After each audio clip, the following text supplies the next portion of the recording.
voy a apelar a su conciencia. Voy a apelar a sus conciencias, hermanos. Entonces vamos a compartir pantallas y vamos a comenzar. Muy bien. Nos venimos acá.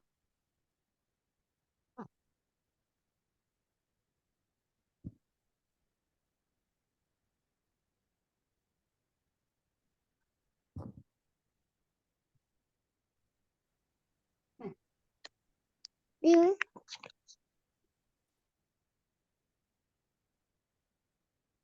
Muy bien.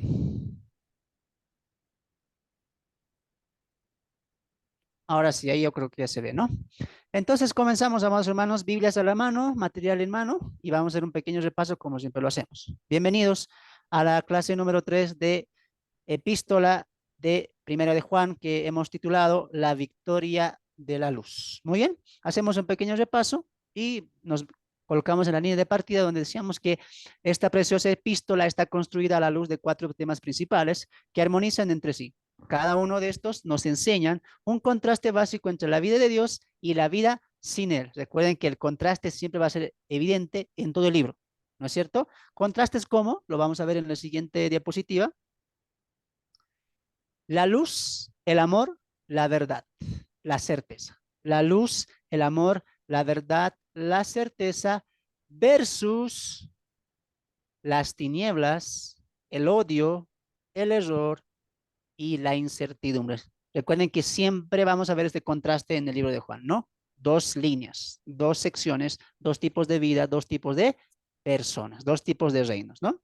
Que se contraponen, que van a ver hay un contraste, la luz contra las tinieblas, el amor versus el odio, la verdad versus el error, la certeza versus la incertidumbre. Veíamos también palabras claves, comunión, saber, amar, justicia, luz, ¿no? Ahí también colocamos nosotros permanece, ¿no? O permanencia. Veíamos también que en la comunión, lo que hemos visto y oído, eso es lo que anunciamos para que también vosotros tengáis comunión con nosotros y nuestra comunión verdaderamente es con el Padre y con su Hijo Jesucristo, ¿no? En el capítulo 1, verso 3, Juan nos hacía esta exclamación de que todo lo que él va a hablar es para que tengamos una comunión sincera y verdadera, tanto con el Padre como con su Hijo Jesucristo. Muy bien.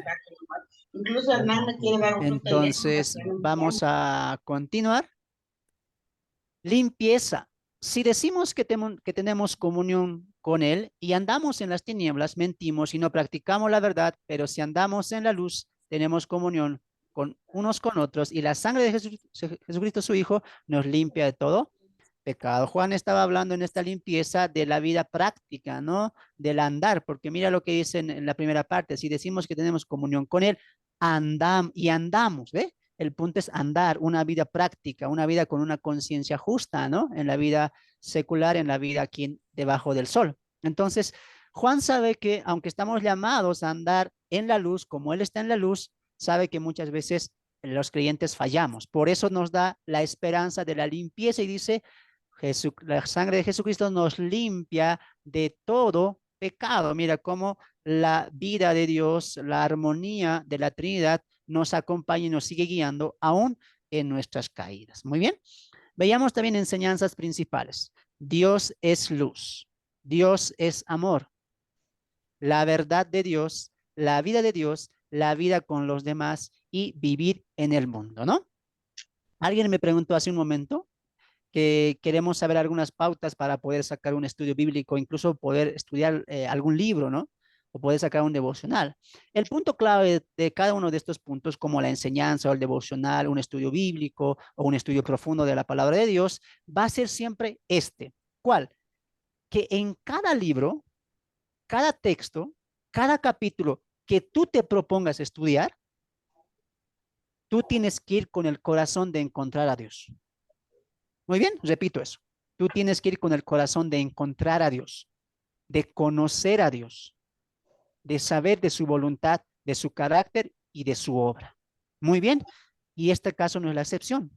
En Primera de Juan vamos a encontrar el carácter de Dios, lo que Dios hace, hablando de sus obras, y lo que Dios quiere. Por ejemplo, Dios es luz. Es algo que estamos aprendiendo de él. Y Juan diría, en él no hay ni las más mínimas tinieblas. Juan también diría, Dios no tiene amor. Dios no es en parte amor. No, él es amor. Espérame, Muy bien, espérame. ¿te das de cuenta? Espérame, hija. No ¿Te digas, das de espérame. cuenta cómo la Biblia, perdón, cómo la enseñanza de la palabra nos lleva siempre a Dios? Esto es un estudio teológico. Este es un muy buen estudio. Muy bien. Entonces tenemos que entenderlo siempre así, nosotros. Tenemos que entenderlo siempre así. Cada texto, cada libro, cada capítulo que voy a estudiar, escuche, yo no voy a ir a buscar lo que me conviene, lo que quiero saber, lo que me depara el futuro. No. Cada estudio que voy a hacer, yo voy a ir a buscar a Dios, a escuchar la verdad de Dios. Y Juan nos dice, en mi libro, ¿tú quieres estudiar mi libro? Sí, yo te voy a enseñar algo de Dios. ¿Qué? Dios no es que tiene amor. No es que Dios tiene un poco de amor. No. Dice, Dios es amor. Él nunca aprendió a amar. A él nadie le enseñó. Él es la fuente de amor. Wow. La verdad de Dios, que obviamente en el texto, en todo el libro, es Cristo, su Hijo, ¿no? La vida de Dios, la vida se nos ha manifestado y esa vida estuvo con nosotros, diría el apóstol Juan, obviamente habla de Cristo, ¿no? La vida con los demás y vivir en el mundo. Mira cómo siempre se refleja todo eso. Es interesante ver cómo Juan va a atribuir primeramente a nuestras conciencias, a nuestra alma, a nuestra mente, para colocarnos a Dios y una vez que nuestra mente sea renovada por el conocimiento de Dios, podamos vivir vidas prácticas. ¿Cómo cuál? ¿Cómo vivir con Dios? ¿Cómo vivir la vida con los demás? Y cómo vivir en el mundo. Fue edificante estas clases, amado hermano. Y llegamos, amados hermanos, a lo que hoy nos compete. Tesoros de Primera de Juan. Ah, no, esto ya lo vimos, perdón, ya lo vimos, ya lo vimos. ¿Pero qué vimos? Propósitos básicos. Dentro de los propósitos básicos, amados hermanos, recuerden, esto ya lo vimos la semana pasada, vimos que Juan tiene 5 propósitos básicos, ¿no? Crecer en comunión, aumentar el gozo, evitar el pecado, vencer el error, proveer seguridad como propósitos básicos. Las certezas del creyente, que también son tesoros que vamos a encontrar en todo el libro, que es, sabemos que le conocemos y somos de él. 2, sabemos que seremos semejantes a él. 3, sabemos que hemos pasado de muerte a vida, ¿no? 4, sabemos que el Espíritu Santo mora en nosotros y sabemos que tenemos vida eterna. 6, sabemos que Él nos oye siempre. 7, sabemos que el maligno no nos toca. Wow, certezas del creyente en la epístola de Juan. Hermosísimo lo que vimos también la reunión pasada. También vimos exhortaciones de un padre. Y aquí es donde yo un poco me explayé, ¿no es cierto? Hablamos de las exhortaciones del padre que Juan, aunque va a utilizar este libro como apología para defenderse de los gnósticos y de algunas falsas enseñanzas acerca de la encarnación de Cristo, Juan también tiene un sentido pastoral, ¿no? Va a expresarse con el término hijitos, ¿no? Y específicamente va a dar 7 exhortaciones a los creyentes. Esto ya viene de Juan como en un sentido pastoral, ¿no? Hijitos, no pequéis, una exhortación. Hijitos, ya es el último tiempo, otra exhortación. Hijitos, permaneced en él, otra exhortación. Hijitos, nadie os engañe, otra exhortación, ¿no? Hijitos, no amemos de palabra solamente. 6, hijitos, mayor es el que está en vosotros. Y por último, hijitos, guardaos de los ídolos. Te das de cuenta que aunque Juan da exhortaciones a cambiar, a reforzar, a afirmar, a confiar, pero lo hace en un sentido pastoral, como un padre. Hijitos, no hagan esto. Hijitos, entiendan esto. Hijitos, comprendan esto. ¿Te das de cuenta? Exhortaciones como la de un padre. Muy bien. Tesoros en Primera de Juan. 4, contrastes temáticos, que lo hemos visto al inicio, ¿no? La luz versus las tinieblas, la verdad versus el error, la comunión versus la discordia, el amor versus el odio, la obediencia versus la indolencia, la rectitud versus la injusticia y la confianza versus el temor. Esa es la tarea que me tenían que hacer. Nadie me ha presentado, solamente una hermana. Así que, alumnos, por favor, pónganse las pilas, ¿ya? Pónganse las pilas. Mira, ya dimos tarea y solamente una presentó. ¿Ya? Recuerden que cuando pido tarea es sacarle una foto a sus materiales y mandarme al interno, incluso al grupo pueden mandar. Muy bien. Ahora sí, amados hermanos, vimos después como último tesoro en la epístola de Juan, Dios es siempre mayor. Dios es siempre mayor.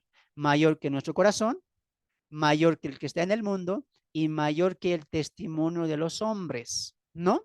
Entonces, a la medida en que encontramos este tesoro en primera de Juan, entendiendo que Dios es mayor que mi corazón, que Dios es superior a mis emociones, que Dios es superior a mis sentimientos, eso en mi vida que trae mayor gozo, mayor gracia y mayor amor. Lo mismo pasa cuando encontramos que mayor que Él, mayor es Dios que el que está en el mundo, es superior. Y eso me trae certeza, me trae seguridad, sabiendo que superior es Dios que el que está en este mundo, en este caso el maligno. Muy bien. Y tercero, mayor que el testimonio de los hombres. Eso es cierto, ¿no? Mayor es el testimonio de Dios que el testimonio de los hombres. Y eso me hace a mí eh, tener la seguridad de que mayor son los tesoros del reino de Dios que los tesoros de los hombres. Muy bien, hasta ahí llegamos. Hoy comenzamos. Wow, esto sí que está hermosísimo. Aspectos consoladores de Cristo. Saquen sus materiales, espero que ya lo tengan listos. Los que no, los que ya han llegado recién. Capítulo 6, no capítulo, perdón. Material hoja número 6. Material hoja número 6. Ahí sus Biblias, por favor, atentos. Van a ayudarme a la lectura siempre. Material hoja número 6. Aspectos consoladores de Cristo. Aspectos consoladores de Cristo. Vamos a ver eso en el capítulo 1 primeramente, ¿ya? Capítulo 1. Muy bien, comenzamos. Que Dios me los bendiga. Sacrifíquense, tengan una mente abierta, un corazón dispuesto para hoy recibir el mensaje de Dios en nuestras vidas a través de esta carta que escribe el discípulo amado, el apóstol amado Juan. Aspectos consoladores de Cristo. Hermanos, cuando llegamos a la Biblia, cuando llegamos específicamente a Primera de Juan, encontramos 5 capítulos, ¿no es cierto? Y en los 5 capítulos reflejamos algunas cosas como sus tesoros, como textos básicos, como los contrastes, y de ahí nomás arrancamos a encontrar mucha, pero mucha riqueza en Juan. Y eso que no entramos de manera llena a Juan, si ustedes se han dado de cuenta. Pero antes de poder ingresar al bosquejo y después al análisis del libro, el pastor ha decidido podernos dar como que un entremés de lo que se viene. Y hasta ahora a muchos, incluyéndome a mí, nos ha encantado el entremés que el pastor preparó para que podamos nosotros meditar en cuanto a este libro. Y eso que no hemos entrado al libro de manera llena. Entonces, antes de entrar al bosquejo y a la predicación temática del libro, hay aspectos consoladores. Y ya con la palabra como que se nos llena el conocimiento. Va a haber meditaciones que nos van a consolar en cuanto a Cristo. Va a haber textos que nos van a hablar en cuanto a Cristo. Y las verdades bíblicas en cuanto a Cristo traen consuelos a los suyos. Eso es cierto. Muchas veces nosotros necesitamos no solamente fortaleza, no solamente seguridad, que ya Juan nos las da, claro, pero también la Biblia nos da consuelo. ¿A qué se le dice consuelo? Aquel aspecto, aquella palabra que te motiva, por más que estés pasando situaciones difíciles. Y no solamente eso es consolar, sino la palabra de consuelo que encontramos en la Biblia no solamente se extiende a un consuelo del presente, sino se extiende a un consuelo del futuro. Y eso solamente la palabra puede hacer. ¿Alguien puede hablarte acerca de eso? Mira, la palabra de Dios, las verdades bíblicas en cuanto a Cristo y su persona, no solamente te consuelan en el presente, sino que te consuelan en el futuro también. Son palabras de consuelo y las verdades bíblicas en cuanto a Cristo traen verdades que consuelan a nosotros, que nos consuelan. De manera que cuando vayamos a encontrar estas verdades, a la misma vez que yo encuentre estas verdades, llegará a mi vida consuelos firmes, verdaderos. ¿En cuanto a quién? En cuanto a Cristo, porque el texto dice, o el título dice, aspectos consoladores de Cristo. Verdades de Cristo que nos van a consolar. Muy bien, empezamos con el capítulo 1. Ahí voy a pedir sus Biblias, atentos. Alguien que me lea, estamos en el capítulo 1. Vamos a hablar primeramente del capítulo 1 nada más. Alguien, por favor, lea versículo 1 del capítulo 1. ¿Ya? Versículo 1 del capítulo 1. Punto número 1. Jesús es el verbo de la vida. Jesús es el verbo de la vida. ¿Alguien tiene en sus Biblias? Puede dar lectura. Amén. Lo que era desde el principio, lo que hemos oído, lo que hemos visto con nuestros ojos, lo que hemos contemplado y palparon nuestras manos con referencia a la palabra de vida. Amén. Entonces ahí anotamos en nuestros materiales Jesús, el verbo de vida. Jesús, el verbo de vida.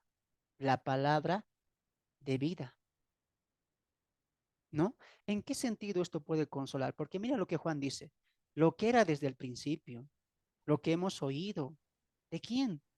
De Dios. ¿Quién era desde el principio? ¿Juan? No. ¿Israel? Menos. ¿Quién era desde el principio? Y ese principio se refleja, se remonta no solamente hasta a la creación, sino antes de la creación. ¿Quién estaba en el principio? Dios. Antes de Dios, ¿quién existía? Nadie, solamente Él. La Trinidad estaba vigente por la eternidad, pero oímos de esa. ¿No es cierto? Y Juan dice lo que hemos oído y lo que hemos visto. Y ese visto, ¿a quién se refiere? Lo dice, mira, con nuestros ojos, lo que hemos contemplado y palparon nuestras manos, tocante al verbo de vida. Entonces, el Dios eterno, el cual siempre ha existido, el cual creó los cielos y la tierra, el cual dijo, sea hecho y fue hecho, esa palabra, ese verbo, esa vida se ha manifestado. Podemos conocer al Padre. En Cristo hemos conocido cómo es el Padre, cómo es Dios. Por eso el nombre de Jesús, Emmanuel, Dios con nosotros. Dios habitó entre nosotros. Ese es un aspecto consolador, saber que Jesús trajo en manifiesto a Dios. Moisés quería mirar a Dios, no pudo. Muchos quisieron conocer a Dios, pero Dios decidió manifestarse en el Hijo. Por eso el Pablo en Colosenses que dice, en él habita completamente la plenitud de la deidad. Jesús lo dijo a los discípulos, el que me ha visto a mí, ha visto al Padre. Y obviamente no está hablando de su aspecto físico, sino de su carácter, de su amor, de su obra. Todo lo que Cristo es, el Padre también reflejaba eso. Qué privilegio de la generación de los apóstoles. Por eso Juan dice, lo que hemos visto, oído, palpamos. Esa vida se nos manifestó y estuvimos viendo como la gloria del unigénito Padre, dice en San Juan 1:14. Ese es un privilegio. Aspecto consolador número 2. Jesús, la vida, ahí está otra vez, la vida manifestada, porque la vida fue manifestada y la hemos visto y testificamos y os anunciamos la vida eterna, la cual estaba ¿con quién? Con el Padre y se nos ha manifestado. Note esa palabra, la vida eterna. ¿Con quién estaba? Con el Padre. ¿Ahora entiendes por qué esta vida no es tuya? Esta vida es un regalo de Dios. ¿Por qué? Porque tu vida mana de Dios. No es que tú te has dado la vida y no digas, mi papá y mi mamá me han dado la vida. No, el que te ha dado la vida es aquel del que procede la esencia de la vida. ¿Quién es ese? Dios. Es Cristo. Pablo dice en Romanos que de Él, por Él y para Él son todas las cosas. Por lo tanto, esta vida que tú estás viviendo, tengas 15, 20, 25, 30, 40, 50 años, no es tu vida. Es la vida prestada, regalada. Es un tiempo, es un regalo de Dios. ¿Qué dice Juan? Jesús es la vida manifestada. Por lo tanto, amados hermanos, Jesús es la vida eterna, la vida plena que le da sentido a mi vida prestada por Dios. Ahora entiendes por qué los discípulos entendieron, viendo la vida de Jesús, el sentido de la vida. Ellos entendieron, y nosotros también tenemos que hacerlo, que nuestra vida es temporal, es pasajera, es momentánea y no es nuestra. Es Él quien nos creó. Por lo tanto, Jesús vino, la vida se manifestó para enseñarme, para dirigirme a vivir mi vida con el propósito de aquel que me dio la vida.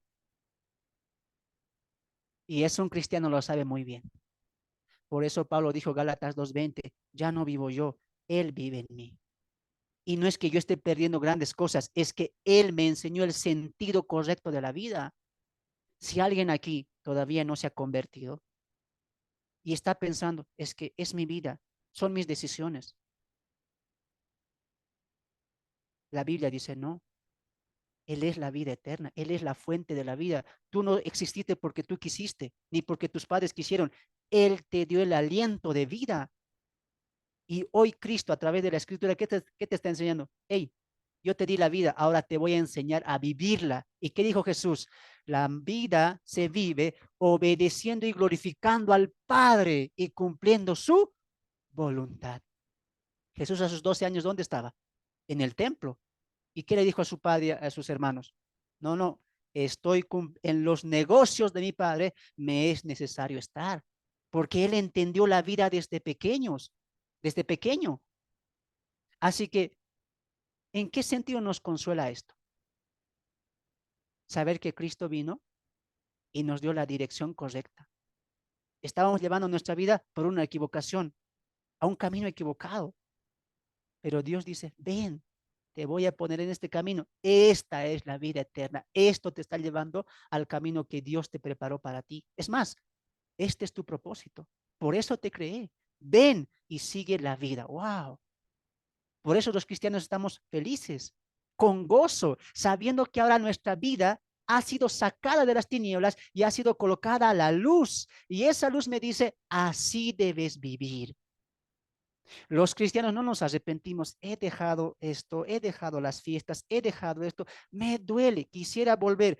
El creyente, ¿sabes por qué permanece? Porque ha entendido que todo de donde Dios le ha sacado era insulso, era temporal, una felicidad temporal, un gozo temporal, una alegría temporal, pero cuando venimos al Evangelio y la vida se nos ha manifestado y esa vida nos enseña a vivir la vida correcta, el gozo es eterno, la alegría es eterna y la paz es eterna. No sentimos que hemos perdido, más al contrario, hemos ganado el conocimiento de Cristo. ¡Wow! ¡Qué consuelo! Saber que mi vida ahora está encaminada por la vida misma es un consuelo, hermanos. Es un consuelo. Punto número 3. Jesús, nuestra comunión con el Padre. Alguien, por favor, el verso 3, ayúdeme. Repito, Jesús, nuestra comunión con el Padre. Punto 3. Estamos en el capítulo 1. ¿Alguien con su Biblia? Punto 3. Verso 3, perdón. Amén. Así que lo que hemos visto y oído es lo que les anunciamos a ustedes, para que también ustedes tengan comunión con nosotros, porque nuestra comunión es con el Padre y con su Hijo Jesucristo. Amén. A medida que iba progresando la teología, cuando abrimos nuestras Biblias en el Génesis, vemos a Dios revelándose al hombre de manera audible, le habla. Posteriormente, Dios pide que se haga un tabernáculo para que la gente se acerque a Él. Y en medio de eso, cuando Dios hace el tabernáculo, tenía que haber intermediarios, tenía que haber el sacerdote, tenía que haber ofrendas, tenían que estar totalmente arrepentidos, lavados, etcétera. Y el acceso a Dios, la comunión con Dios siempre se restringía por el pecado, ¿no? Siempre se restringía por eso. Pero cuando Cristo se acerca, amados hermanos, cuando Cristo viene, nos acerca a Dios, nos acerca al Padre, esa comunión íntima que ahora podemos tener, ¿no? En el Antiguo Testamento tenían que ir al templo, tenían que ir al templo cada año para poder ofrendar a Dios, para poder agradar a Dios.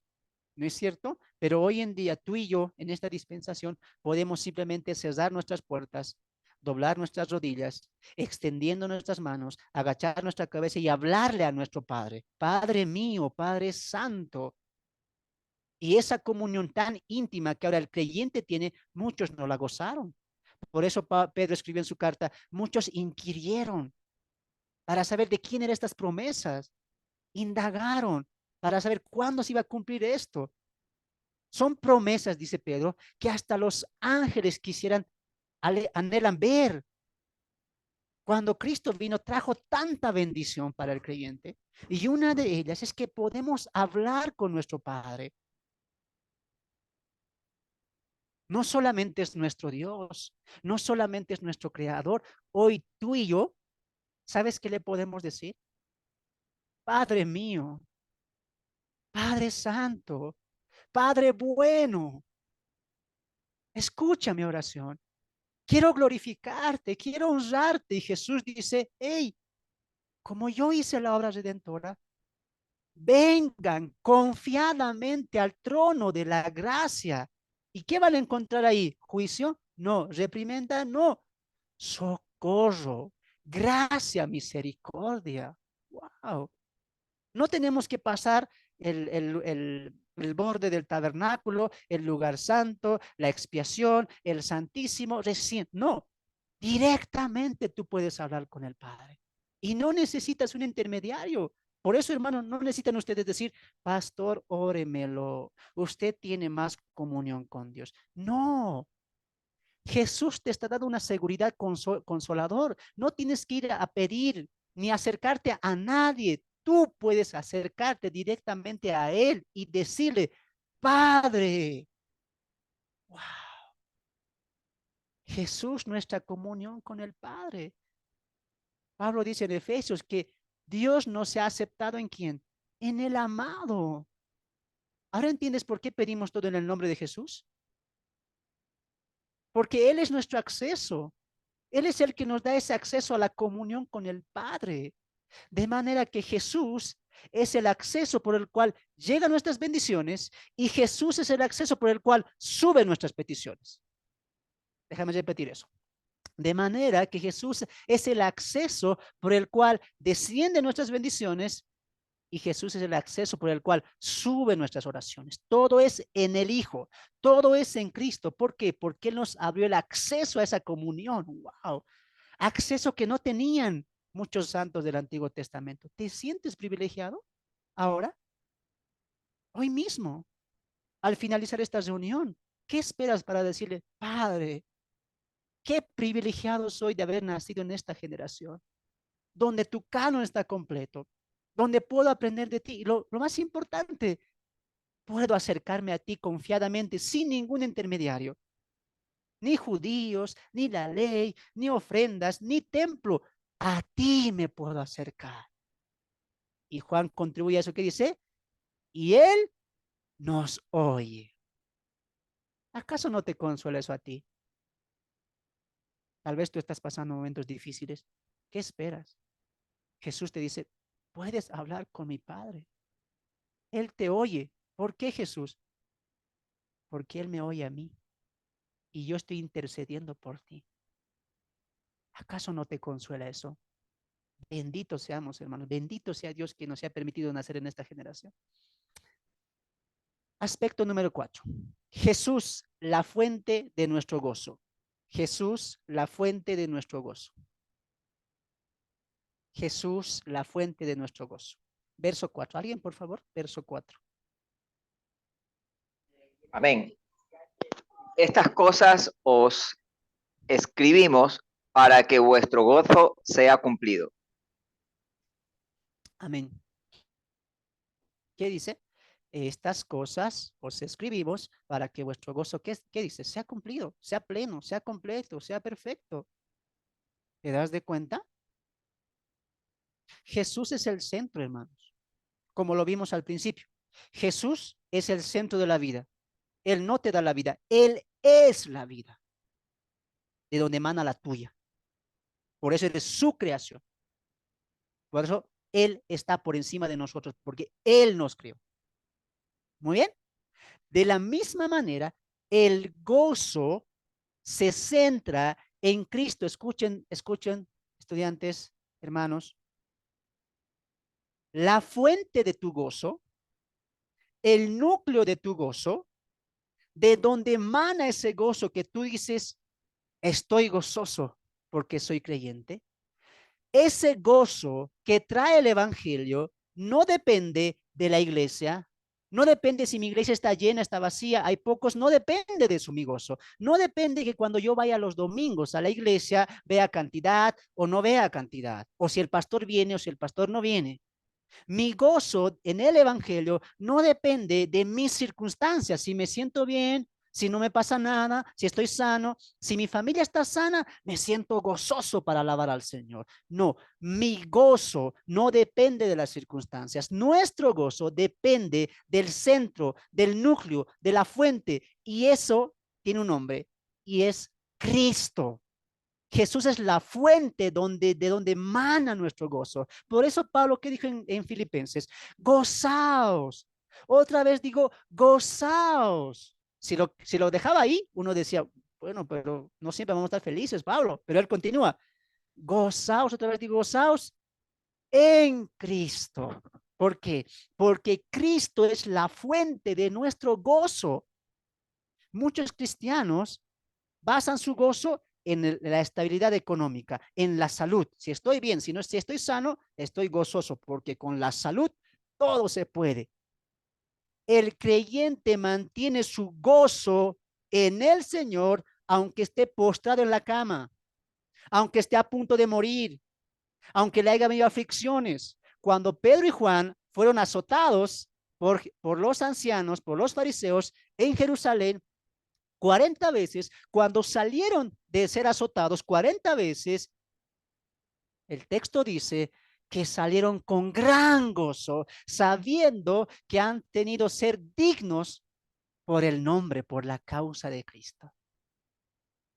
El gozo del creyente mana, brota de Cristo. Por eso un creyente, aunque está enfermo, aunque está postrado en cama, aunque está pasando lo peor de su vida, él dice, yo me gozo en quien he creído. Pablo lo dice en Timoteo, porque yo sé bien en quien he creído y estoy seguro que él puede guardar mi depósito. Estoy seguro en quién he creído y ahí está mi gozo. Mi gozo está en saber que Cristo es la fuente de salvación, de santificación, de consolación y de vida eterna. Wow. ¿Cómo no te consuela eso, hermanos? ¿Ahora entiendes por qué la fe no muda? Porque la fe no cambia en las circunstancias, porque la fe se basa en nuestra confianza y nuestro amor a Dios. Cristo es la fuente de nuestro gozo. Nunca olvides eso. Cuando lleguen momentos difíciles en tu vida, recuerda lo que Pablo dijo, gozaos. Pero Pablo, no, gozaos. Cristo te ama. Eres el Hijo de Dios. ¿Cómo no vas a estar gozoso? ¿Cómo no vas a estar gozoso sabiendo que Él te ha rescatado? Que su Santo Espíritu mora en ti. Que Él tiene cuidado, que Él sabe hasta cuántos cabellos tienen. ¿Cómo no vas a estar gozoso sabiendo que para Él, o mejor dicho, sabiendo que Él te conoce? Él sabe quién eres, hermano. Muchos de los que estamos aquí, nuestros presidentes del país, no nos conocen. No saben quiénes somos. Pero el juez, el amo y señor del mundo, te conoce por tu nombre. ¿Cómo no te va a consolar eso? ¿Cómo no te va a traer gozo en medio de las dificultades? Por lo tanto, anote ahí, Jesús es el centro, el núcleo de donde emana nuestra paz y nuestro gozo. Espero que estén diciendo amén. Amén por eso. Punto número 5. Jesús es el mensaje esclarecedor. Jesús es el mensaje esclarecedor. ¿Alguien ayúdeme con el verso 5, por favor?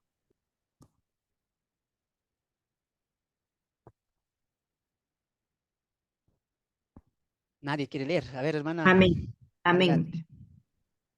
Este es el mensaje que hemos oído de él y que les anunciamos a ustedes. Dios es luz y en él no hay tiniebla alguna. Amén. Jesús es el mensaje esclarecedor. En un mundo donde muchos buscan la verdad, donde muchos quieren encontrar el sentido de la vida, la verdadera felicidad, el mundo te lo pone así. La verdadera felicidad está en tres cosas. ¿Cuál? Amor, salud y dinero. Y la gente está yendo tras el amor, y la gente está yendo tras el dinero, y la gente está yendo tras la salud. Vemos hospitales repletos, vemos cantidad de farmacias que ganan porque al mundo le interesa que la salud. Y en eso está sentada su felicidad. Lo mismo con el amor, lo mismo con el dinero. Cristo viene y trae el mensaje: buscad primeramente el reino de Dios, y lo demás será añadido. Cuando nosotros pensábamos vivir la vida de nuestros padres, de nuestros abuelos, de nuestros ancestros, que nos guiaban a lo mismo, a casarnos, a formar familia, a trabajar, a conseguir cosas, a buscar la salud, a cuidar la salud, Cristo viene y dice: hey, esa no es la verdad. Ese es un mensaje, sí, pero yo traigo el mensaje. Y ese mensaje que han escuchado del mundo, que la felicidad está acá, está en oscuridad, está en tinieblas. Yo no solamente vengo a traerles un mensaje, yo vengo a traerles el mensaje. Y el mensaje es que primeramente ustedes busquen a Dios, conozcan a Dios, trabajen para Dios, vivan para Dios. ¿Y sabes qué?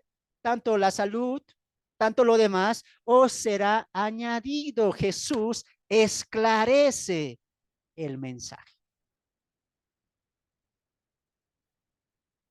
Él aclara la vida y le da propósito al hombre. ¿Y sabes qué trae esto, hermanos? ¿Qué creen ustedes? ¿Sabes por qué es consolador esto? Porque descansamos. Padres, madres, jóvenes, si están aquí escuchando.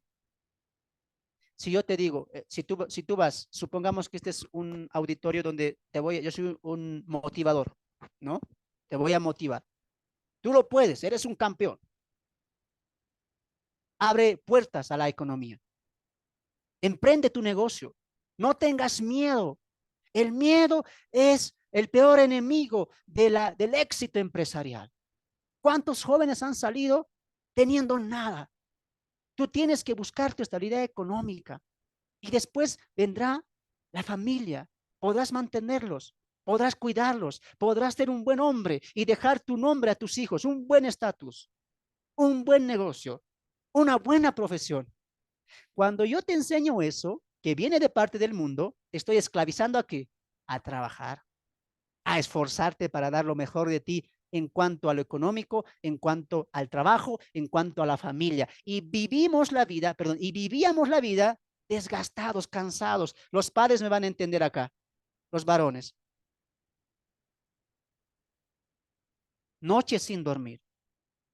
¿Qué hago? Mi hijo está saliendo.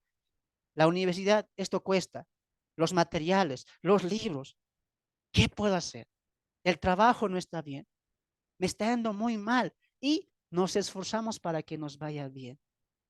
Las esposas también, las hermanas también. Miran al esposo y dicen: no, está la situación mal. Y toda su vida se enfrascan en trabajar por eso. ¿Te das de cuenta? Esclavizados a eso. Jesús viene y dice: hey, eso no es el sentido de la vida. Yo no les creé para eso. Yo no les creé para que busquen lo suyo. Yo les creé para que me busquen a mí. Y Jesús viene y dice: hey, dejen todo eso. Vengan a mí. Los que están cansados de todo lo que el mundo ofrece. Los que están cansados de la preocupación, los que están cansados de vivir la vida como el mundo quiere que la viva, vengan a mí, yo os haré descansar y lleven mi yugo, que es liviano y ligero. Cuando Cristo te esclarece el sentido de la vida y le da un propósito al hombre, el hombre, ¿sabes qué puede hacer? descansar. Señor, ¿quién era yo? Pensaba que mis hijos eran míos. Y las hermanas dirán, yo estaba en mi vientre 9 meses, eran míos, son míos. No, porque cuando encontramos a Cristo, ¿sabes cómo descansamos? Son tuyos, Señor. Tal vez no pueda darles una profesión, o tal vez sí las dé, pero yo quiero entregártelos a ti. ¿Cuántos padres no han orado así por sus hijos? Yo les recomiendo que hagan eso.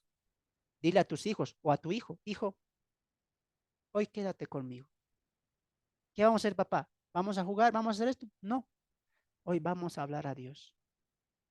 Y en nuestra comunión con Dios, ¿sabes qué voy a hacer? ¿Qué? Te voy a entregar en las mejores manos.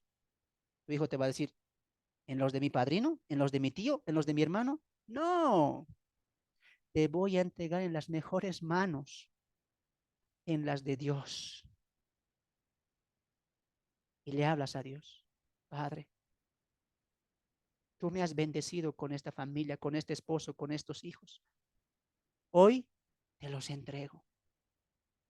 Mi vida es como una neblina. Hoy estoy, mañana no puedo estar.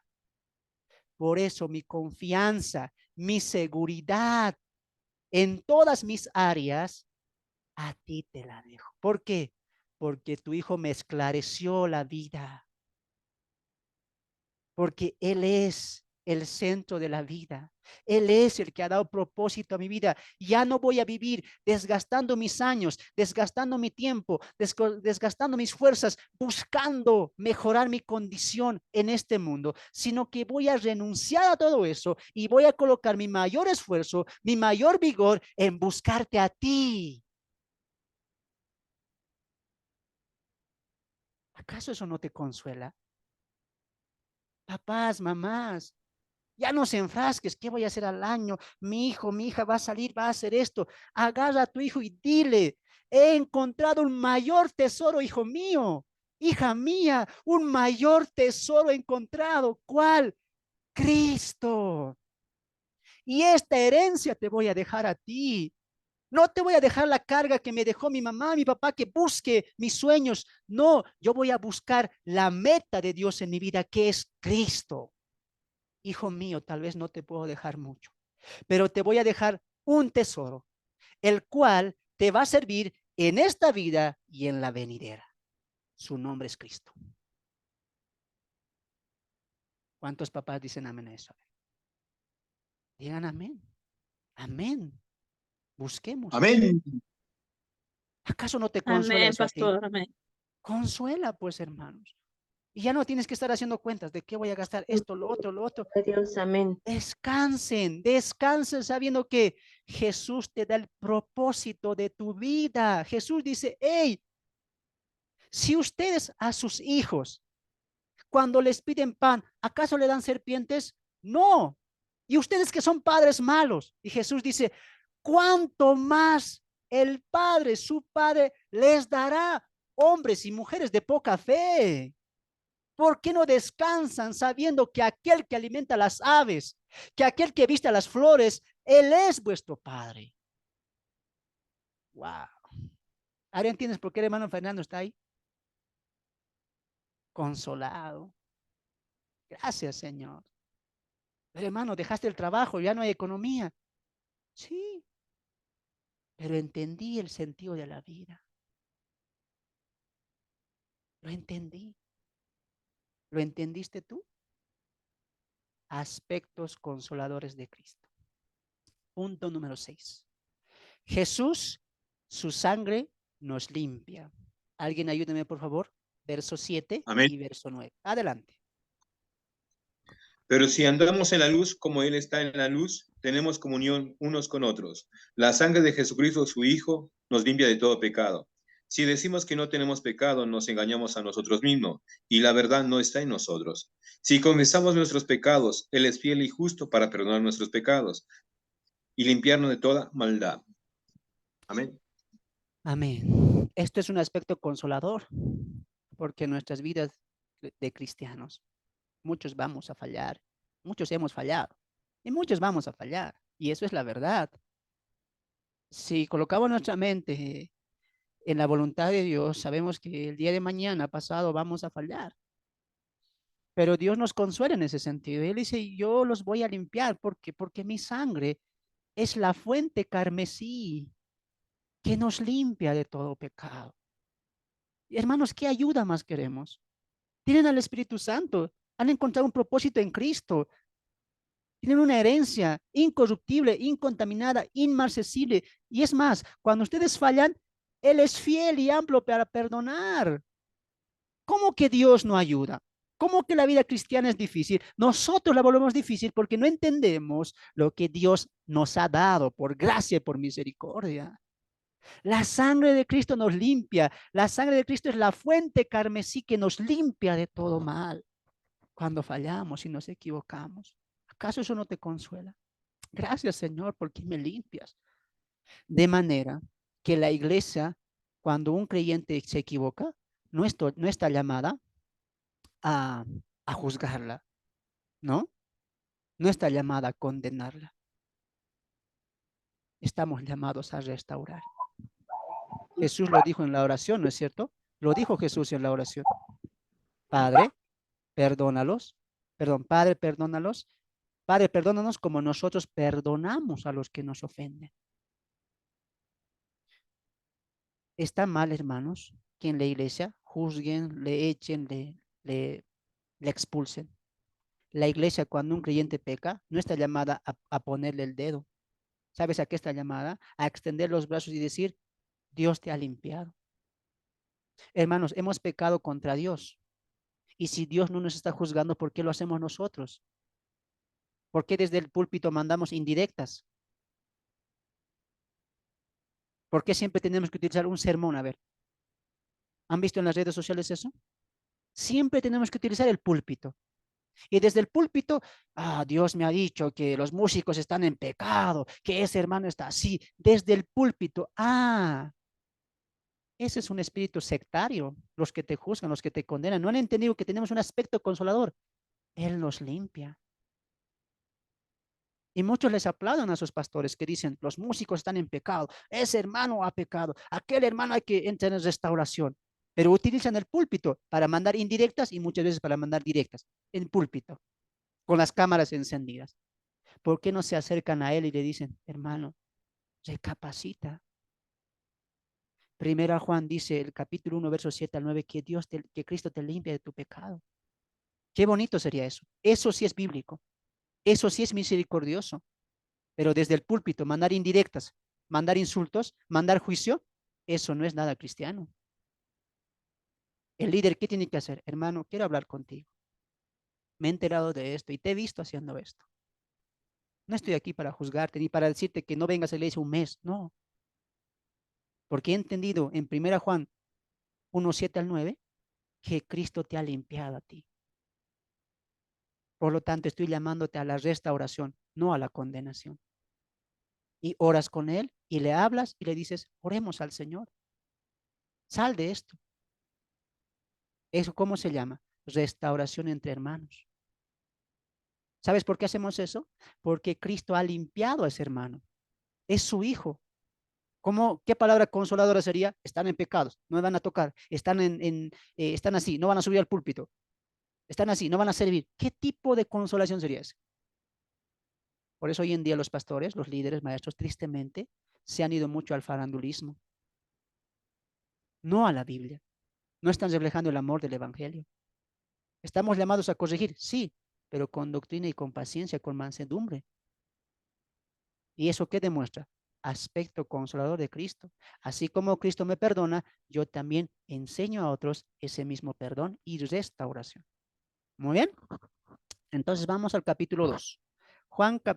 Aspectos consoladores en 1 Juan capítulo 2. 1 Juan capítulo 2. Vamos un momento ahí al material. Perdón, a la diapositiva. Habíamos visto todo esto. Ay, perdón. Ahí estamos, capítulo 2. Capítulo 2. Jesús, ¿vienen sus materiales, por favor, hermanos? Jesús, nuestro abogado ante el Padre. Jesús, la propiciación por nuestros pecados. Jesús, nuestra luz verdadera. 4. Jesús, el dador del Espíritu Santo. 5. Jesús, la verdad de vida.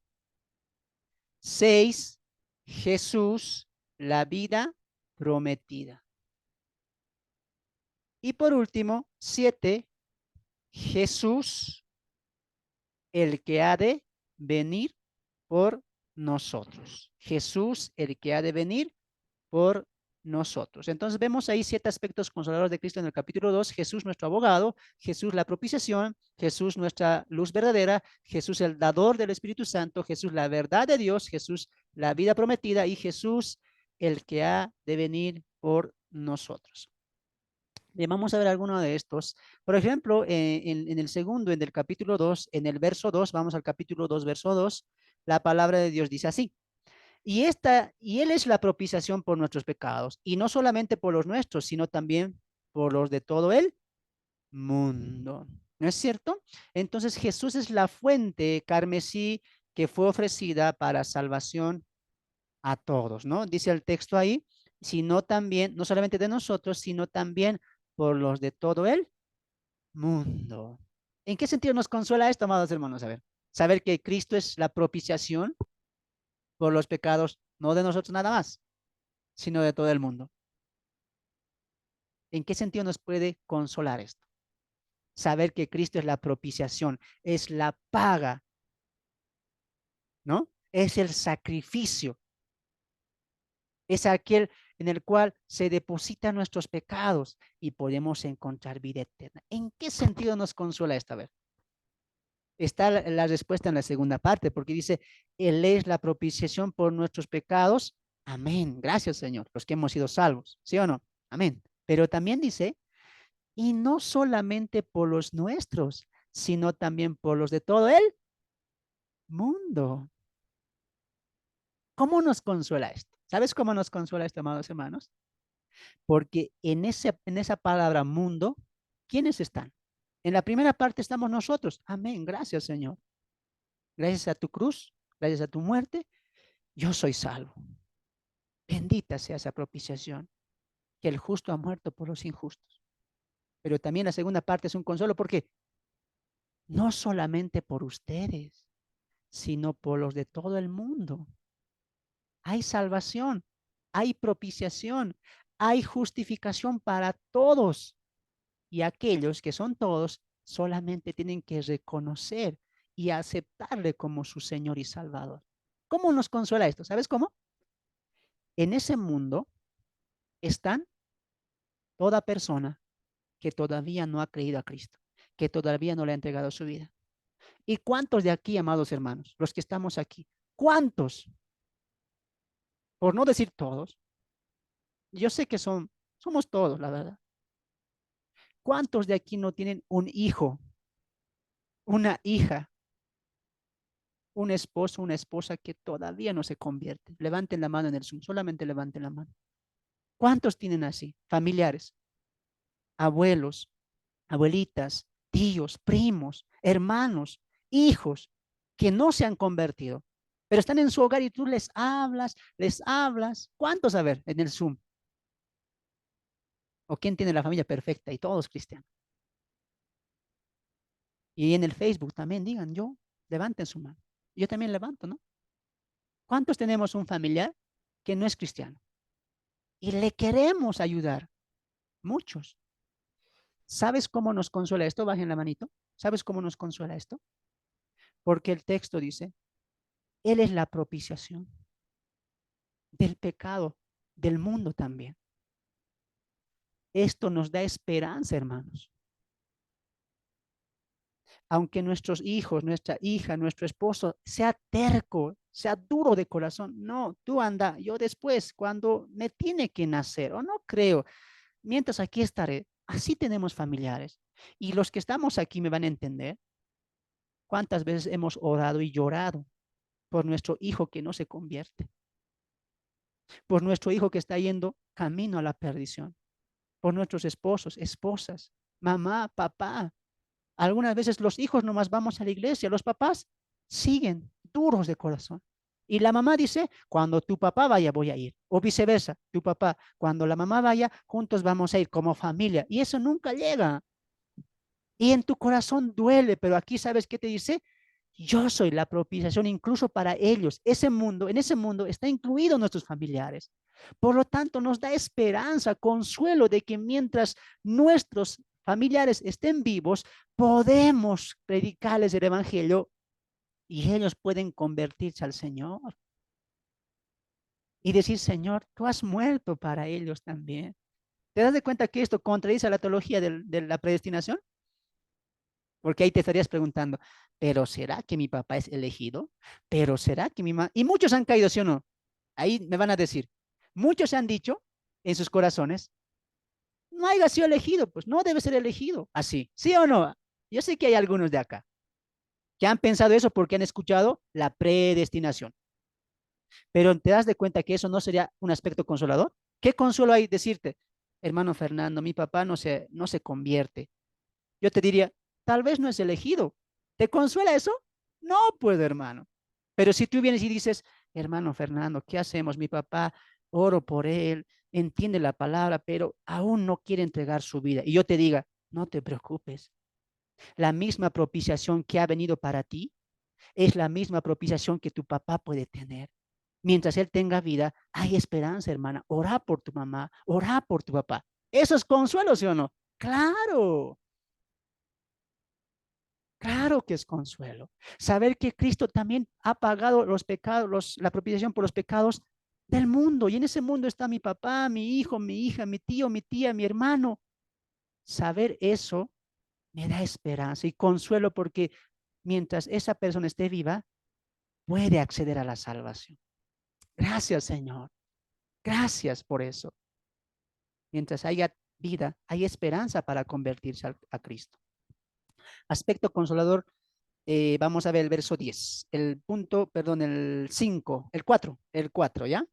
Jesús, el dador del Espíritu Santo, ¿no? Verso 20 al verso 27. ¿Alguien puede ayudarme, por favor? Verso 20 al verso 27. Estamos en el capítulo 2, verso Amén. 20 al verso 27. Adelante. Amén. Pero vosotros tenéis la unción del Santo y conocéis todas las cosas. No os he escrito como si ignoraseis la verdad, sino porque la conocéis y porque ninguna mentira procede de la verdad. ¿Quién es el mentiroso sino el que niega que Jesús es el Cristo? Este es anticristo, el que niega al Padre y al Hijo. Todo aquel que niega al Hijo tampoco tiene al Padre. El que confiesa al Hijo tiene también al Padre. Lo que habéis oído desde el principio permanezca en vosotros. Si lo que habéis oído desde el principio permanece en vosotros, también vosotros permanecéis en el Hijo y en el Padre. Y esta es la promesa que Él nos hizo, que la vida eterna. Os he escrito esto sobre los que os engañan, pero la unción que vosotros recibisteis de Él permanece en vosotros y no tenéis necesidad de que nadie os enseñe. Así como la unción misma os enseña todas las cosas y es verdadera y no es mentira, según ella os ha enseñado, permaneced en Él. Amén. Muchas gracias, mi amado hermano. Gracias por la lectura. Aspecto consolador de Cristo. Jesús es el dador del Espíritu Santo. ¿Y cómo le llamó Jesús al Espíritu Santo? El consolador. El apóstol Juan aquí en el contexto está hablando del anticristo, de los falsos, de los hermanos que se han salido porque no eran de nosotros, pero a la misma vez él dice, vosotros permanecen. ¿Sabe por qué permanecen? Y esto es lo que realmente debemos entender. Nosotros permanecemos, nosotros seguimos perseverando, no para encontrar salvación, no para tener al Espíritu Santo. Nosotros perseveramos y permanecemos porque ya Cristo nos ha dado al Espíritu Santo. ¿Me dejo entender? Entonces, no perseveramos y no permanecemos para ver si somos salvos, para encontrar salvación y después tener al Espíritu Santo. No, nosotros permanecemos, nosotros perseveramos porque ya somos salvos y tenemos al Espíritu Santo. El apóstol Juan dice, la unción que vosotros recibisteis de él, es Cristo, permanece en vosotros y no tenéis necesidad que nadie os enseñe, así como la unción misma os enseña, esa unción es el Espíritu Santo, todas las cosas, y es verdadera y no es mentira, según ella os ha enseñado, permaneced en él. ¿Te das de cuenta? Hay una permanencia y esta es una seguridad la cual nos da el verso 28 cuando dice que Cristo ha de venir por nosotros, ¿no? El punto 7, perdón, 6. Cristo ha de venir por nosotros. Jesús ha de venir por nosotros. ¿Por qué ha de venir por nosotros? ¿Porque somos muy buenos? ¿Porque nos hemos portado bien? ¿Porque estoy estudiando ahí Primera Juan, me encuentra así? No, Él va a venir por nosotros porque su Espíritu Santo son las arras de su promesa. Porque el Espíritu Santo es nuestro ayudador. El Espíritu Santo está en nosotros y Él es el que nos está moldeando la imagen de Cristo. ¿Por qué un cristiano no puede caer? Un verdadero cristiano no puede volver atrás. ¿Sabes por qué? Porque el Espíritu Santo está en él. Y eso dice el apóstol Juan en el capítulo 2, verso 17. El mundo pasa y sus deseos también, pero el que hace la voluntad de Dios permanece para siempre. Ese permanece, ¿qué nos da? Seguridad. Jesús nos da el Espíritu Santo como muestra de la seguridad de nuestro encuentro con Él. Y cuando Él venga, nosotros nos iremos con Él. ¿Por qué? Porque el Espíritu Santo nos ha consolado, ayudado, edificado y guiado para vivir la vida de Cristo. Muy bien. Entonces es una promesa del Padre. Por eso es el pacto, es un pacto incondicional también, el que vivimos hoy, ¿no? El condicional, ¿cómo era? Hace esto y entras. Haz esto y hay bendición. Haz esto y hay recompensa. Haz esto, o si no haces esto, hay maldición, hay juicio, hay castigo. El incondicional, ¿cómo es? Que depende solamente de Dios, no de nuestras acciones. Por eso la salvación es de Dios y por eso es segura, porque nuestra salvación no descansa en nuestras obras y bendito sea Dios por eso. Pónganse a pensar esto. Si la salvación fuera, mira, vamos a hacer un ejemplo. Si la salvación fuera esto, y yo le doy aquí a nuestra hermana Elsa, supongamos que soy Dios, esto es solamente una ilustración, y yo le diga, Elsa, hermanita Elsa, o hija Elsa, toma la salvación, es tuya, guárdala con temor y temblor. La hermana Elsa, como el hermano Fernando, a los 1 minuto ya perdería la salvación. Porque somos, hermanos, personas equivocantes, que fallamos, ¿sí o no? Incluso al final del día ya perderíamos la salvación. Si Dios colocaría la salvación en nuestras obras, en lo que tenemos que hacer, la perderíamos. Pero esta salvación de Fernando, de la hermana Elsa, de todos los que están aquí, no descansa en tus obras, descansa en la obra perfecta de Cristo. Por eso es segura. Y para que eso sea confirmado, nos ha dado la unción del Santo. Y Él nos enseña eso. Bendito sea eso, ¿no? Y nos da una promesa para vivir la vida venidera. Muy bien, tarea para ustedes. El capítulo 3 me van a llenar ustedes. Vamos al capítulo 4. Vamos al capítulo 4. Capítulo 4, vamos a finalizar con eso. Capítulo 4, vamos un momento a la diapositiva. Entonces vemos ahí, ¿no? Este es el 3, me llenan ustedes. 4. Ahí, atentos para anotar. Atentos para anotar. Aspectos consoladores de Cristo en el capítulo 4. Jesús ha venido en carne. Jesús es mayor que el que está en el mundo. Aspecto consolador número 3, Jesús, la muestra del amor de Dios. Después, Jesús, la propiciación por nuestros pecados. Jesús, el Salvador del mundo. Jesús, el acceso al Padre. Y por último, Jesús nos perfecciona en el amor. Les voy a dar un tiempito para que anoten ya. 1 minuto. Anoten mientras yo refresco.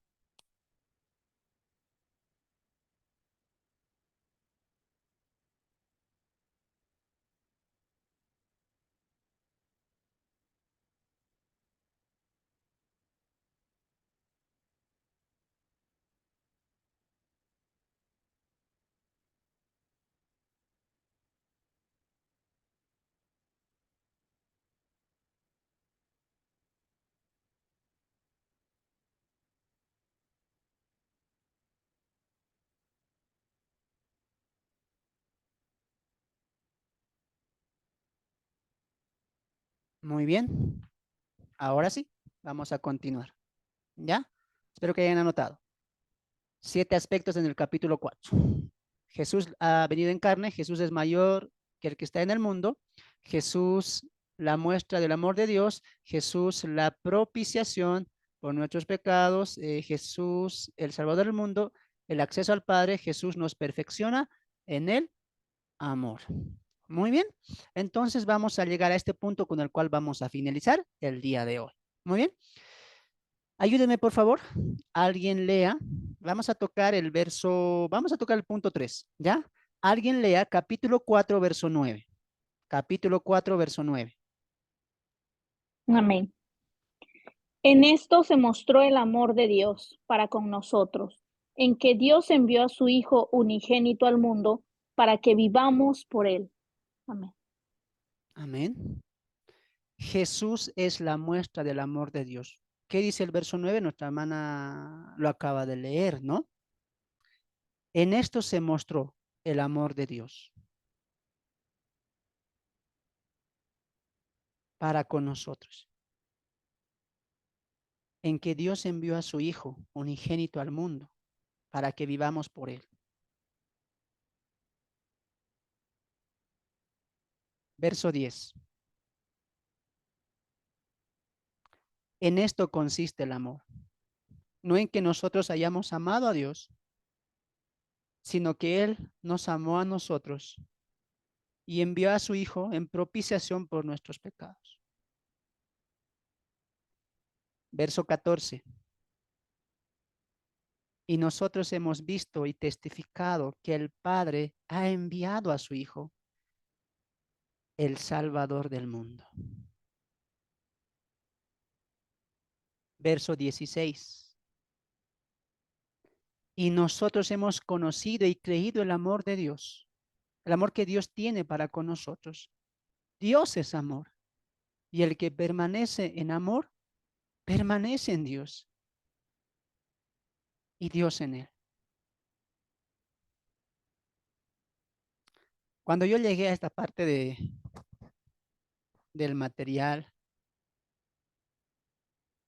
debo confesar que me sentí muy abrumado por lo que Dios es. Alguna vez a mí me pasó vivir esto y siempre cuando nosotros vemos, y los padres también lo saben, cuando vemos a nuestros hijos pequeñitos en nuestros brazos, recuerden ese momento, hermano. Cuando vieron a su hijo ahí nacer, ustedes sintieron una felicidad tan grande, un gozo tan grande, ver una vida que refleja nuestro carácter, que va a seguir nuestra descendencia, que va a llevar nuestro nombre, nuestro apellido, y uno se siente tan feliz. Y eso es una muestra también del amor de pareja.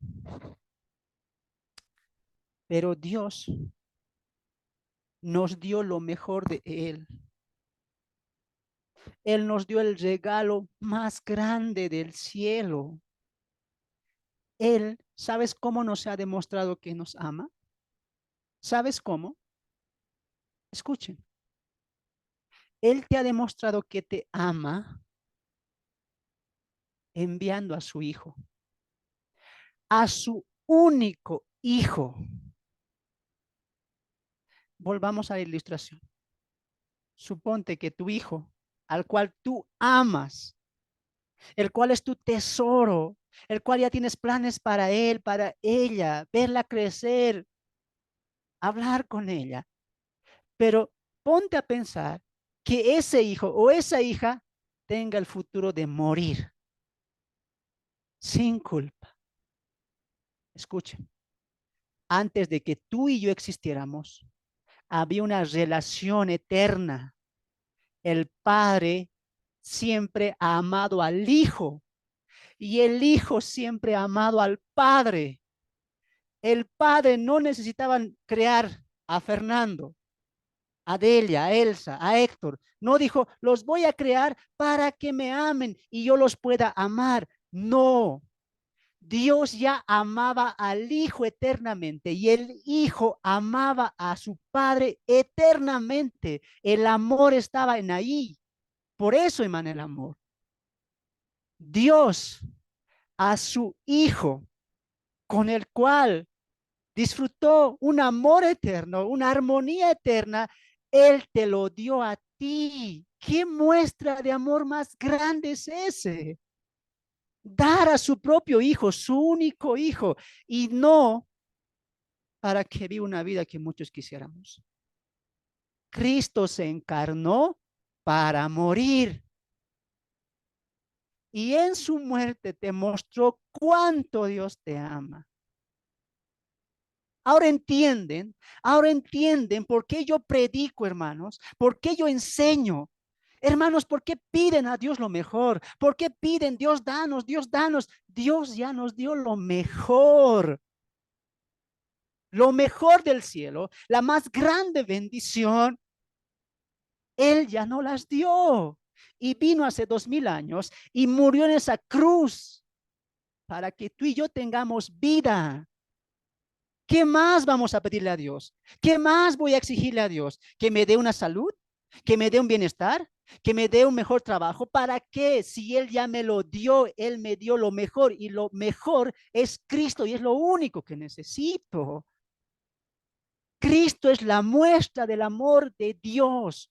¿Cuánta gente hoy en día dice que, a ver, que Dios aparezca, que Dios se haga manifiesto? ¿Cómo sé que Dios existe? ¿Sabes cómo sabes que Dios existe? Porque este Dios envió a su único hijo por amor a la humanidad. De tal manera, amó Dios al mundo que ha dado a su hijo unigénito para que todo aquel que en él cree no se pierda, mas tenga vida eterna. ¿Entiendes eso? Hermanos, alumnos, discípulos, hoy basta de pedirle a Dios. Basta de orar a las 3, 4, 5 de la mañana y decirle, Dios, dame, necesito, ayúdame. Hoy tú le vas a decir, Señor, yo me estoy arrodillando y yo voy a orar ya no para pedirte, sino yo te voy a dar lo mejor de mí, porque tú me diste lo mejor de mí, ahora yo te voy a dar lo mejor de mí, de mis fuerzas, de mi salud, de mi economía, lo pongo a tu servicio, así como tú colocaste a tu hijo por propiciación de mí. Jesús es la muestra del amor de Dios. Jesús es la propiciación por nuestros pecados y Jesús es el Salvador del mundo. Hermanos, el corazón que motivó a Dios, el corazón que motivó a Cristo, el motor, el impulso que fue hacia esa cruz cuando Él se cayó, no una, ni dos, ni tres veces, el impulso por el cual Él soportó la corona de espinas, el impulso, el motor por el cual Él soportó el primer clavo en sus manos, el segundo clavo en sus manos, el motivo por el cual Él soportó que la gente se burlara, que quedara desnudo y que la gente hiciera suerte en sus ropas. El motivo por el cual Él soportó que en vez de agua le dieran vinagre. El motivo por el cual Él soportó esa lanza que traspasó su costado. El motor que impulsó todo eso fue el amor que te tiene a ti y me tuvo a mí. La cruz es la más grande muestra del amor de Cristo en su amor. Ese amor es la que Juan experimentó, por eso es el discípulo del amor. Por eso habla tanto del amor de Dios, porque él sí conoció a Dios, porque él sí se fortaleció en Dios. Cuando fue a Damasco, a la isla, abandonada para ser esclavizada, para trabajar, él estaba confiado porque a él le motivaba el amor a Dios. Él entendió que amar a Dios trae como fruto, no, ya no el temor, ya no el dolor. El amor echa fuera, ¿qué cosa? Todo temor. No tengo temor a la muerte, no tengo temor a lo que venga. Si al año viene el COVID, Dios así lo va a querer, pero yo estoy seguro porque sé que Él me conoce y soy conocido por Él. Cristo murió por mí. Y Él dijo, yo soy la resurrección y la vida. El que esté en mí, aunque esté muerto, vivirá. Dime si eso no es amor. Ahora, el motor que impulsó a Cristo a vivir y morir cumpliendo la voluntad del Padre es el mismo amor el cual nos tiene que impulsar para vivir sirviendo a Cristo. Su amor, el amor que le convirtió, no solo ese amor le convirtió a Cristo en el creador del mundo.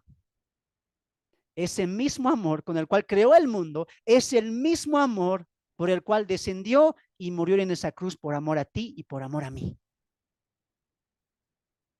Jóvenes, hermanos adultos, tú que me estás viendo y vas a escuchar esto, ¿hasta cuándo te vas a restringir servirle a Él? ¿Hasta cuándo vas a tú poner obstáculos para servirle a Él? ¿Cristo hizo eso, hermanos? Respondan los del Zoom. ¿Cristo hizo eso? Cristo dijo, acabaré esto, que pase un tiempo. Él vino y su propósito, ¿sabes cuál fue? Ir a la cruz por amor al mundo. Él no puso objeción, él no puso esques, él no puso es que no puedo. Él lo hizo por amor, entregó su vida por ti. ¿Cómo tú no vas a hacer lo mismo? ¿Hasta cuándo vas a decir no puedo, no alcanza, no puedo, la necesidad, el trabajo, el problema? ¿Por qué no entiendes que Cristo es el reflejo de lo que el cristiano tiene que hacer? Por eso somos cristianos, pequeños cristos. Por eso nos llamamos cristianos, porque seguimos a nuestro maestro, porque seguimos la meta de nuestro maestro y queremos vivir una vida sacrificada como la de nuestro maestro. Él es la muestra del amor, Él es la propiciación de nuestros pecados, Él es el salvador del mundo. ¿Entiendes eso? El amor nos motiva a vivir para Cristo. Si tú no estás viviendo para Cristo, no te estás sacrificando para Él, pregúntate, ¿realmente has conocido el amor? ¿Has experimentado el amor de Dios? Hermanos, experimentar el amor de Dios es algo que va a cambiar tu vida para siempre. Nunca más vas a ser la misma persona. Jóvenes, señoritas, no se avergüencen de Cristo. ¿Cómo tú no te avergüenzas de tu papá? Mi papá, aunque humilde, mi mamá, aunque un poco, no sé, no tiene muchos recursos, pero es mi mamá, es mi papá. Ustedes igual, hermanos mayores, ¿cómo se han alabado de sus papás? Mi papá, mi mamá ha hecho tanto por mí. Mi mamá se ha sacrificado, trabajaba desde las 5 hasta las 7 por sacarme adelante. ¿Cómo no te vas a sentir orgulloso de decir, yo soy cristiano? Yo vivo para Él porque Él murió por mí. Así como sacas pecho y dices, mi mamá, mi papá. ¿Por qué no sacas y dices, mi Salvador, mi Señor? Cristianos que no han entendido el evangelio, hombres de poca fe. Cuando Cristo viene a la vida y cuando tienes un encuentro con el Cristo, tu vida cambia. Esa cruz se vuelve en tu motor para que cuando tú vayas haciendo, tú vayas muriendo y Él vaya glorificándose en ti. Aspectos consoladores de Cristo. Él es la muestra del amor de Dios. Dios me ama, Dios te ama, hermanos. Dios nos ama. ¿Qué más le vamos a pedir? ¿Qué más? ¿Tiene que mostrarte Dios, sanarte siempre para ver que te ama? Hermanos enfermos, hermanos que están con necesidad económica. ¿Tiene que Dios siempre mandar eso para demostrar que te ama? Entonces sí te alabo, entonces sí hago. Él ya envió al Hijo. Suficiente. Pablo lo dijo. Señor, quítame este aguijón. Sácalo de mí. Dios responde, no, bástate en mi gracia, porque mi amor se perfecciona en la debilidad. Y Pablo dice, entonces con gozo diré, diga al débil, fuerte soy, porque el amor de Dios vive en mí. Y como el amor de Dios vive en mí, yo voy a vivir mi vida amando a aquel que me amó primero. Aspectos consoladores de Juan capítulo 4. Digan amén, hermanos, amén. Amén, amén. Amén, amén. Oh, hermanos, Sí, amén, amén. hermosa carta, Qué gran preciosa carta, enseñanza. preciosa carta, hermanos. Entremos en reflexión y en la meditación de la palabra. Preciosa carta que nos enseña la victoria de la luz. Que sea una realidad en nuestras vidas. Y en mi vida tenga victoria, no lo que quiero, Él tenga victoria en mi vida.